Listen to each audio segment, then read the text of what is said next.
Bien, empezaremos la entrevista preguntándole su nombre completo, carrera y universidad donde realizó sus estudios profesionales y el puesto que usted desempeña actualmente.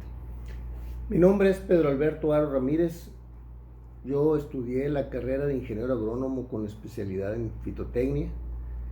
Egresé del Instituto Tecnológico y de Estudios Superiores de Monterrey en 1982 y tengo también posgrados. Estudié la maestría en la Universidad Autónoma Agraria Antonio Narro del 82 al 80, del 85 al 87, y tengo mis créditos doctorales terminados también en la misma Universidad Autónoma Agraria Antonio Narro en el área de fitomejoramiento o mejoramiento genético de plantas. Muy bien, todo esto desde el ámbito de la agronomía, ¿no? Sí, sí, sí, todo ha sido una línea siempre dentro de la agronomía. Si te fijas, la primera parte era la técnica de cómo producir hacer producir a las plantas, eh, la técnica de cómo hacer control integrado de plagas y enfermedades que maximice el rendimiento de las plantas. En tanto que en la segunda parte, en los posgrados, me especialicé en el área de hacer mejoramiento genético de estas plantas para buscar incrementar su rendimiento y en algunos casos poder incrementar su capacidad de resistencia a diferentes factores ambientales. Ya en el ámbito doctoral, pues me tocó hacer estudios de biología que tienen que ver con biología molecular, con marcaje molecular, hacer mapas consenso. Para esto primero se hace cruza de plantas cultivadas con plantas silvestres ancestrales de ellos, para que al cruzarlos poder ver el efecto de los genes primigenios que tenían con los genes que actualmente tienen las plantas cultivadas, y con ello poder ir mapeando, secuenciando todos los genes que contienen y poder saber qué tiene esa especie dentro de su pool genético. Muy bien. ¿Y el puesto que usted desempeña actualmente es? Yo soy el director del Instituto Tecnológico del Valle de Yaqui, que es uno de los 254 campus de estudio del Tecnológico Nacional de México, que es una institución muy grande, atiende a alrededor de 600,000 alumnos en el país, por lo que él es la institución de educación superior más grande de Latinoamérica. Ok. ¿Por qué decidió usted estudiar esta carrera? Bueno, en primer lugar es difícil abstraerse uno de lo que es la vocación de la agronomía cuando se vive en el sur de Sonora y especialmente en Ciudad Obregón. Eh, la vocación principal de nuestra área aquí en Obregón es la producción agrícola.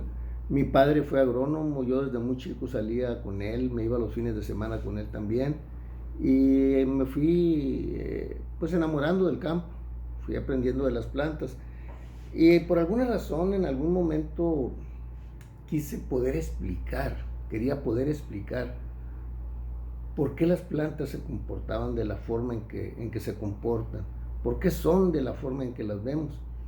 Y finalmente eso me llevó también a estudiar genética para poder predecir cambios a la hora de manipular su pool genético, pues qué iba a resultar, qué podía salir. Y bueno, hasta la fecha seguimos trabajando en eso, nomás que ahora estamos enfocados en maíz. Yo inicialmente trabajé con el cultivo de algodón. Ahí hice mi tesis en el Instituto Nacional de Investigaciones Agrícolas y Pecuarias, el INIFAP, en lo que fue el CIANO aquí, que ahora es CENEP. Y posteriormente cambié algunos otros cultivos. Me, me profundicé mucho en los estudios genéticos en girasol, y actualmente trabajo con maíces nativos en la sierra en Zaguaripa.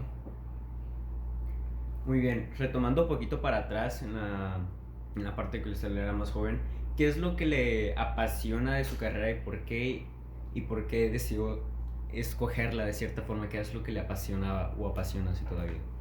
Bueno, yo lo vuelvo a repetir, lo que más me apasiona es poder explicar por qué es así el comportamiento de las plantas, cómo responden a los diferentes factores ambientales, eh, el clima, ¿no? La temperatura, la luminosidad, cómo responde la planta, qué es lo que dentro de ella se mueve para que sean tal como es. Por eso, bueno, a mí siempre me gustó mucho y me especialicé. Tomé muchas materias extras en la maestría y en el doctorado que tenían que ver con fisiología vegetal avanzada, bioquímica vegetal avanzada, biología molecular, biotecnología. Aunque muchas de ellas no estaban en mis planes de estudio, yo de todas maneras las llevaba porque forman parte esencial de poder explicar estas cualidades y capacidades de las plantas, ¿no? Entre nosotros y las plantas, además de la famosa básico que ustedes les enseñan en la escuela de ser autótrofos, es decir, que generan su propia energía las plantas, y nosotros somos heterótrofos, no podemos generar nuestra propia energía, sino que tenemos que adquirirla de otros seres que ya la produjeron.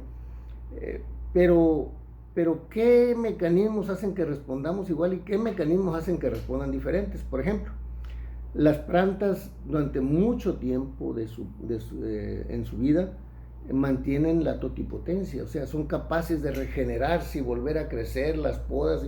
En cambio nosotros, especialmente nosotros los humanos, pues no, si perdemos un órgano se pierde y este ya no se regenera. Bueno, ¿qué circunstancias median? ¿Qué circunstancias moleculares, celulares, fisiológicas, bioquímicas, el ambiente bioquímico, podrían propiciar que sí se resuelva esto? Es decir, en algún momento de la evolución se separaron estas dos características y nosotros nos fuimos por una, porque el gasto de nuestra energía nos llevó hacia el desarrollo del cerebro para pensar. Pero otros seres desarrollaron otro tipo de cualidades, se fueron en otra dirección y ahora tienen otras capacidades. Entonces, para eso tuvieron que mediar circunstancias como las que digo, ¿no? Tienen que ver con los aspectos básicos de la vida, químicos, física, biología y matemáticas. Aunque no lo crean, el lenguaje con el cual se entiende la naturaleza plenamente es la matemática. Sin la matemática no podríamos entender a plenitud los fenómenos que ocurren en la naturaleza, y si no los comprendemos, no podemos utilizarlos en nuestro bienestar o para generar bienestar, productos, recursos, ¿no? La voy a poner bien sencilla. Si nos pusiéramos a pensar cómo se inventó la jeringa, nosotros encontraríamos que el modelo más sencillo está en la biología y está en los zancudos, como ellos con su estilete lo inyectan, lo ponen en nosotros, descargan una cierta cantidad de una sustancia que evita que se coagule la sangre y con eso ya logran extraerlo. Bueno, es una jeringa biológica eso. Así que nosotros hemos, en biología molecular, sobre todo, especialmente con los grandes avances que ha habido en las últimas fechas, todos tienen que ver con haber estudiado los modelos naturales que ya existen, cómo la naturaleza durante millones y millones y millones de años ha generado estos modelos, y nosotros para comprenderlos pues aplicamos matemática. Básicamente ustedes lo van a ver en sus estudios de preparatoria y después de universidad, en algo conocido como la estadística. Muy bien, viendo estas diferentes ramas que usted mencionó y también mencionó haber tomado diferentes materias que no estaban en su carrera, pero que aún así quiso, ¿cuál diría usted que estas eran sus materias favoritas cuando estudiaba esta carrera? Bueno, yo lo voy a repetir. Yo creo que las personas que llegan a un alto nivel de estudios, de capacitación, especialmente de comprensión de los fenómenos, porque de eso se trata, cómo comprenderlos, cómo explicarlos, y explicarlos de manera sencilla, no explicarlos de manera complicada. Es obvio que en algún momento de nuestra vida las materias favoritas fueron química, física, matemáticas y biología, y hay una que se nos va insertando desde la familia y luego a través de nuestros estudios se va fortaleciendo, y tiene que ver con la ética, el civismo, la parte de la filosofía que nos hace ser seres humanos conscientes, razonables, que utilizamos la ciencia para el bien de la humanidad, de las comunidades. Nosotros estamos como agrónomos, estamos muy enfocados a las comunidades rurales, no estamos tan enfocados a las otras circunstancias industriales. Sí lo hacemos, sí vemos, pero en el caso de un servidor, todos mis estudios han sido enfocados para beneficiar a las comunidades rurales. Muy bien. ¿Cuáles son las actividades que realiza actualmente al desempeñar su carrera profesional? Bueno, yo me desempeño básicamente en tres sentidos profesionalmente. El primer sentido es el actuar académico-administrativo que tengo. Soy director del Instituto Tecnológico del Valle de Yaqui, por tanto tengo que ejercer un liderazgo que dé certeza a todos los que forman parte de mi equipo y a todos los demás docentes. Proveerles de los medios para que la educación que imparten ellos y que reciben los estudiantes esté en las mejores condiciones. Entonces yo tengo que hacer muchas actividades que van desde la planeación hasta ir a gestionar el recurso con autoridades de diferentes niveles para que esté en las mejores condiciones esto. También en ese sentido voy generando nuevos estadios, nuevas capas de capacitación de las mismas gentes mías, ¿no? Gentes que comenzaron conmigo como jefes de oficina o como jefes de departamento, actualmente son subdirectores o coordinadores, y esto porque van desarrollando sus habilidades. Entonces, los directores tenemos que entender que si nosotros llegamos a un nivel de capacitación alto, tenemos que facilitar que otros también lo hagan, porque pues serán los que de manera natural vayan a sustituirnos en algún momento. Ese es uno de los vertientes que tenemos. La otra, por las circunstancias de la vida, me tocó estar dando clase este semestre. Hacía algunos años que no los daba, desde el 2012 yo no daba clases por dedicarme a ser director en diferentes lugares del país. Sin embargo, por necesidad lo sé, y me da mucho, y me siento muy bien recuperar esa parte o recrear esa parte de mi vida y ver en la cara de los estudiantes que están entendiendo y aprendiendo lo que hago. Y finalmente, pues las capacidades que desarrolla uno técnicas, ahí sí las técnicas, no las académicas, no las administrativas de gestión, las técnicas. Actualmente soy el representante nacional del Tecnológico Nacional de México ante la Secretaría de Agricultura y Desarrollo Rural en un proyecto estratégico nacional que se denomina Desarrollo Territorial de Comunidades Rurales que Custodian Maíces Nativos en México. El maíz nativo es uno de los elementos culturales trascendentes de los mexicanos. Toda la sociedad mexicana desde épocas prehispánicas se ha desarrollado junto con el cultivo del maíz. Se han encontrado restos que señalan que los mexicanos, o como se llamaran en aquel entonces, ¿no? Pero obviamente esto fue en las áreas de Oaxaca, que es una de las principales donde hay más biodiversidad de maíz. Se tienen registros de alrededor de 6,000 años antes de Cristo.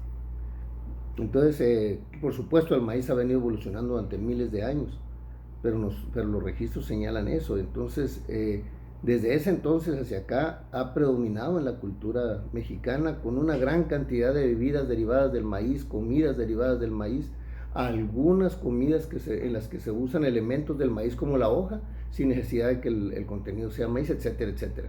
Entonces, ha sido un desarrollo cultural alrededor del maíz, asociado al maíz, y actualmente nosotros lo que estamos haciendo es buscar, encontrar, incrementar, cuidar a través de unas colectas y tener bancos de germoplasma comunitarios para que no se pierda el maíz nativo, porque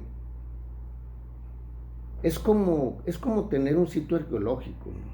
Uno encuentra un sitio arqueológico y para que la gente lo pueda disfrutar hay que ir a remozarlo, hay que ir a arreglarlo, hay que quitar la maleza, etcétera, etcétera, para que puedan visitarlo.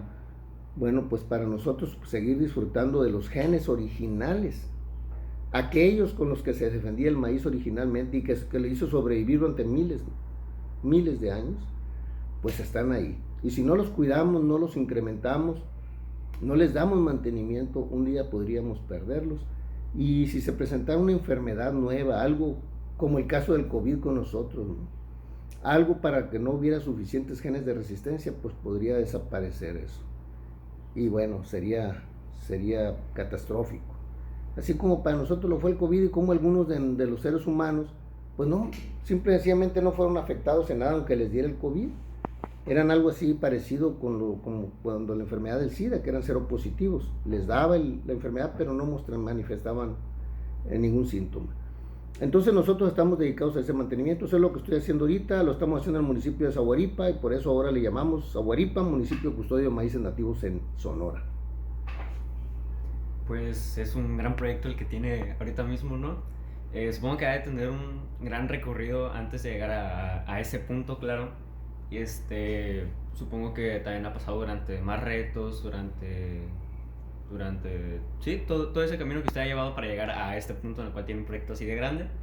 Entonces, fíjate que te comento que tienes razón, disculpa que te quite la palabra, pero comienza uno a veces un poco solo, pero ahorita somos un grupo de más de 50 investigadores a nivel nacional, a los que traemos ahí en una red nacional que se llama Genética y Cultura del Maíz del Tecnológico Nacional de México. Traemos más de 16 proyectos de investigación trabajando en este momento y estamos trabajando lo de maíces nativos en este proyecto que te mencioné en 7 estados de la República. Aquí en Sonora, en Zaguaripa, pero en Mérida tenemos más localidades, en Yucatán, en Michoacán, en Puebla, en Oaxaca, en Tabasco, en Guanajuato y por supuesto nosotros. 7 estados de la República en la que estamos liderando un proyecto que por supuesto está financiado y originalmente planteado por la Secretaría de Agricultura y Desarrollo Rural. Muy bien, pues tomando la pregunta, ¿cuál es el reto más grande que ha enfrentado al ejercer su carrera profesional? Bueno, el reto más grande que enfrenté primero fue llegar a terminar mi carrera profesional. Yo me casé muy chavalo, me casé de 19 años, estaba a la mitad de la carrera y sin embargo pues le tuve que echar muchas ganas para trabajar, hacer mi servicio social, luego la tesis, hacer todos los procedimientos, incluso el servicio, todo lo que tenía que ver con la documentación nuestra para luego poder trabajar y mantener el ritmo de trabajo, mantenerme enfocado. Ese fue un reto muy grande para terminar mi carrera, ¿no? Y creo que el mismo reto que todos tenemos cuando terminamos la carrera y que, bueno, nadie nos ha regalado nada. Salimos y luego decimos, ¿y qué sigue? Afortunadamente yo al haberme casado, pues comencé a trabajar antes y me enganché, trabajé 2 años en INIFAP y con eso pues ya estaba de alguna u otra manera metido en el medio y así fue como seguí, ¿no? Pero sí, los primeros momentos... que creo que todos lo tienen, hay grandes dudas, pero es cuestión de que uno se aviente al agua, mueva los brazos y va a recordar todo lo que sabe, todo lo que nos enseñan nuestros maestros, que es mucho, pero que en la vida real no van asociados a letreros de aplique aquí una ecuación de segundo grado, aplique aquí una integral, aplique acá un factorial. No existe eso. Pero uno trae los conocimientos y lo que ve uno son problemas en la naturaleza y ahí los resuelve. Ok. ¿Recomendaría usted estudiar la carrera de agronomía y por qué? Ampliamente. La carrera de agronomía, y yo primero que nada, fíjate, básicamente lo que recomendaría es lo siguiente. Recomendaría que estudien ingenierías. El principal reto de la humanidad es la generación de alimentos y el mantenimiento de la salud pública. Son 2 de los retos principales. Y ustedes dirán, oye, pero también está el reto de generar energías. Pues sí, pero el sol, por ejemplo, nos provee de energía prácticamente infinita. Nada más que hay que desarrollar los equipos que permitan optimizar esa energía y que lo usemos en nuestro beneficio. ¿Y quiénes creen que los hacen? Lo hacen los ingenieros. Desarrollar nuevos materiales que permitan eficientar el almacenamiento y el uso óptimo de la energía, la generación de alimentos, como lo dije, para el bienestar de las comunidades, son los ingenieros. Los que pueden ayudar a desarrollar las comunidades rurales indígenas para que tengan todos los beneficios que tenemos quienes vivimos en las ciudades, son los ingenieros. Una vez una vez que los ingenieros desarrollamos toda esta red de tecnologías que desarrollen bienestar, servicios a las comunidades, especialmente a las comunidades rurales e indígenas que están lejos de la ciudad. Una vez que hacemos eso, entonces aparecen el resto, ¿no? Aparecen contadores, administradores, etcétera, etcétera, etcétera, que nos venden los servicios de logística, de proveeduría y de armonización económica para estas cosas. Pero nada de lo que dije se podría generar si no estuvieran los ingenieros ahí atrás. Así que yo volvería a estudiar ingenierías. Y sin duda volvería a ser ingeniero agrónomo, porque a mí lo que me gusta es ver los modelos naturales que la naturaleza nos propone y cómo se aplican las plantas. Yo siempre he pensado que un buen agrónomo debe de poder explicar el comportamiento de las plantas, algo así parecido como un arbolito de Navidad, donde se prenden y se apagan foquitos, y que los que se prenden son los genes que están encendiendo para responder a todo lo que ocurre alrededor de él, todos los factores que inciden alrededor de las plantas, y los que se apagan son los que la planta detiene en su respuesta porque ya no necesita tenerlos encendidos y por lo tanto quiere acumular esa energía, no requiere seguir gastando esa energía. Las plantas, aunque no tienen un cerebro, sí tienen mecanismos que eficientizan la energía. Dejan de trabajar algo y empiezan a trabajar otras cosas. Y nosotros, si entendemos eso, podemos llevarlas por el camino que maximiza la producción o los metabolitos o los subproductos que son los que queremos, para que no dé lo que no queremos. Hay plantas que crecen mucho y no rinden nada, se ven muy bonitas pero no rinden nada. Hay plantas que las queremos de ornato, pues no queremos que produzcan, pero queremos que se vean muy bonitas. Bueno, hay que saberlas conducir por ese camino también. Entonces el ingeniero debe de tener ese conocimiento. Is it important to know your talents, qualities, and skills, and why? Yeah, it's very important, because this is the way we can develop our best personality, our best development, our best professionality activities. All right. Is it necessary to take them into account when you choose a career?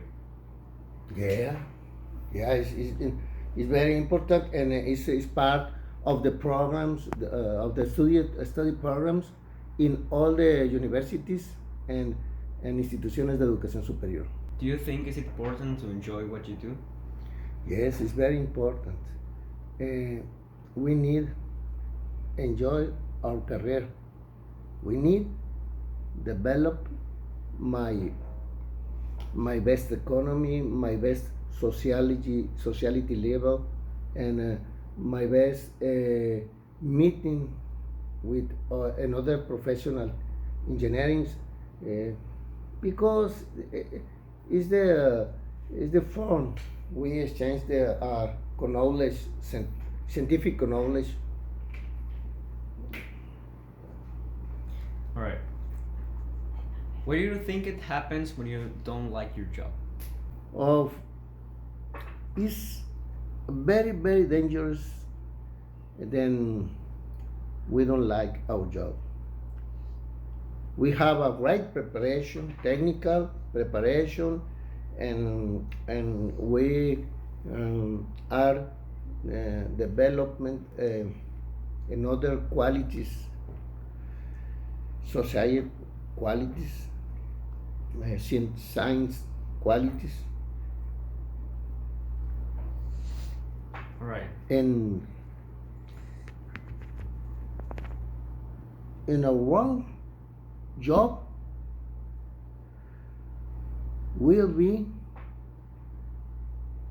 lost the best development. Our development lost in our job. You can do a bad job. you can lose your qualities. You can lose your time. All right. So, in your opinion, what is more important? Personal satisfaction or having lots of money? Oh, it's very important. We have a good economical level, but it's more important. We can do a good family, a good relationships with another science and other people. We need best society. The money is a great element for this, but it's not the best element. The best element are into our persons. Pues muchas gracias por su tiempo, por su atención y más que nada pues compartirnos lo que era pues su pasión a la cual la carrera que usted estudió, que fue agronomía, o bueno, que es. También muchas gracias por compartirnos acerca sobre lo que era, lo que usted pensaba ya esto, alejándonos un poquito más de lo que era la carrera, pensando en opiniones de usted sobre lo que era, si era necesario que te gustara tu carrera y cosas así, cosas un poquito más personales. Le agradezco mucho por su tiempo. Muchas gracias. Yo te agradezco a ti que me des la oportunidad de transmitir pues lo que poco o mucho que uno acumula en el tiempo de su desempeño profesional y también su formación de vida, ¿no? Yo creo que nosotros los que estamos en esta generación que ya estamos de salida, tenemos el gran compromiso de enriquecer el patrimonio de conocimientos de ustedes. Es el gran compromiso. Y esto no se trata de aprobar o reprobar o de una calificación muy alta o muy baja. Se trata de enriquecer su patrimonio para que ustedes en algún momento puedan exhibir mejores cualidades para una mejor sociedad. Gracias a ustedes.